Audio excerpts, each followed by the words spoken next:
datang di podcast Radiologi. Jadi hari ini kita akan membahas mitos versus fakta, benarkah ronsen itu berbahaya bagi tubuh kita.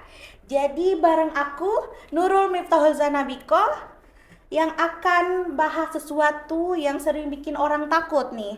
Kalau dengar kata radiologi atau radiasi. Nah, benarkah radiasi itu berbahaya? Karena radiasi itu kan nggak terlihat atau nggak kasat mata nih. Jadi di sini juga kita akan bahas bersama-sama bersama 3 teman aku. Halo semuanya. Halo. Nah, jadi kok muka kalian pada kusut-kusut banget nih? Kenapa nih pada hari ini? Bisa dijelasin nih? Ya, soalnya akhir-akhir ini tuh tugas laprak kita banyak banget ya. Apalagi lagi nyiapin PKL juga nih. Jadi itu juga sih yang bikin capek. Oh, oke. Oke, langsung aja kita ke perkenalan. Kalau boleh tahu nama kakaknya, tolong perkenalan kepada. Oke, perkenalkan nama saya Anissa Mokoginta. Kalian bisa panggil saya Anissa. Dan saya, Dwiana Purwanti, kalian bisa panggil saya Diana. Dan saya, Chris Olidia Putra Palaburu. Kalian bisa panggil saya Chris. Nah, oke. Langsung aja nih ke pertanyaan pertama. Jadi aku nih sering banget dengar kata orang nih, nggak mau ronsen, nanti kena radiasi. Apakah radiasi itu berbahaya? Ini bagaimana nih menurut pendapat kalian? Wah, jadi itu mitos yang paling sering aku dengar sih. Jadi dari pemeriksaan ronsen ini, radiasi yang kita terima itu memang ada. Cuman dengan dosis yang sedikit. Dan juga dokter dan radiologi dan radiografer sudah memperhitungkan dosis yang akan diberikan kepada pasien sehingga manfaat yang diterima pasien lebih besar daripada dosis radiasinya. Oh, jadi gitu. Jadi ronsen itu nggak seberbahaya yang kalian pikirkan ya, teman-teman? Dan juga kan kita sehari-hari itu dapat menerima radiasi dari alam kan. Oh, betul. Contohnya itu dari sinar matahari iya. dan juga batu-batuan di sekitar kita. Oh, jadi gitu. Iya juga ya, matahari juga ini bisa memancarkan radiasi.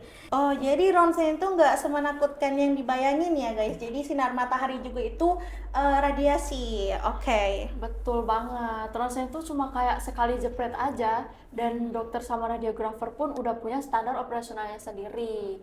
Dan alatnya itu cuma ngeluarin radiasi pas saat ditekan tombol expose. Abis itu udah nggak ada lagi radiasi yang keluar atau nempel di tubuh pasien, itu udah enggak. Oh, jadi menarik juga ya. Tapi aku itu pernah nonton film nih yang berubah jadi warna hijau karena terkena sinar radiasi gitu. Itu gimana nih menurut kalian? Itu film apa ya? Oh, yang kayak Hulk itu ya? Oh iya, Hulk gitu. Ya. Jadi itu gimana nih menurut kalian? Apakah kalau pasien kena radiasi ini kita berubah jadi hijau atau gimana? Jadi Krishna kali, jadi biru. Enggak ya, masih aman-aman aja, lagian kita kan nasinya itu rendah. Oke. Terus aman lah gitu. iya. Apalagi kita habis ronsen itu kita udah boleh nih interaksi sama orang tua, sama orang-orang sekitar, sama anak-anak, sama ibu hamil, dan lain-lain. Oke, paham. Tapi ini ada lagi satu ketakutan yang sering jadi mitos nih. Ada yang bilang ronsen bisa bikin kita mandul atau bisa bikin organ reproduksi kita itu rusak. Itu gimana menurut kalian nih? Nah, ini nih mitos ya guys ya. Kalian semua ini mitos guys. yang bikin kalian semua parno kan. Jadi takut buat ronsen, buat betul banget. ambil jurusan radiologi apalagi. Nah, itu tuh nggak bener ya guys ya. Kalian ini kalau ronsen aman, dan juga kami itu memberikan dosis yang udah standar. Bagian reproduksi pun aman ya. Aman.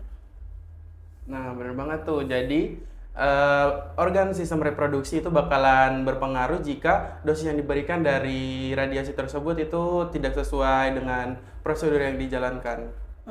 Ya, dan kalaupun misalnya kita nih melakukan pemeriksaan di area perut atau misalnya di panggul gitu, kita ada yang namanya apron pelindung. Itu nanti kita kasih ke pasien. Nah, fungsinya buat melindungi organ vital atau area reproduksi. Jadi area-area yang nggak perlu kena ini loh, nggak perlu kena radiasi gitu. Oh jadi gitu. Oh jadi pasien itu pas saat pemeriksaan ronsen itu kita dikasih itu alat pelindung diri. Ya, Jadi dikasih nggak alat sembarangan pelindung guys. diri. Jadi nggak sembarangan kita kena radiasi saat pemeriksaan ronsen berlangsung. Betul. Tuh. Jadi terus gimana nih? Kata orang-orang satu mitos lagi nih.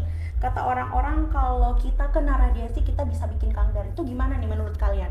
Nah, jadi kalau emang pemeriksaan ronsennya itu dilakukan secara rutin dan tanpa indikasi medis yang jelas itu tidak disarankan. Tetapi jika memang dibutuhkan oleh dokter, itu manfaat bagi pasiennya itu lebih besar daripada dosis radiasinya.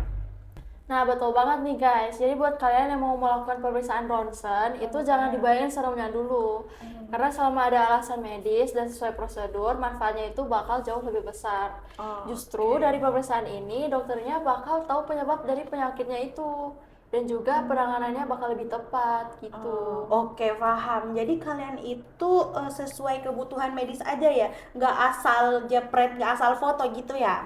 Iya, kita nggak asal jepret gitu. Oh, jadi nggak usah buat konten-konten TikTok atau gimana gitu ya? Iya tuh, nggak boleh ya kalian tuh cuma mau ke radiologi buat mau gaya-gayaan, foto buat konten TikTok, Instastory lah, apalah itu nggak boleh ya guys Iya, ya. nggak boleh, Kak. Semua itu ada prosedurnya tersendiri. Nah, Iya. kami itu kalau kata dosen kita ada yang namanya prinsip yaitu ALARA. Oke, ALARA. Nah, artinya itu mengatur dosis serendah mungkin tanpa mengurangi kualitas citra. Jadi hasil ronsen itu tetap bagus meskipun dosisnya itu rendah.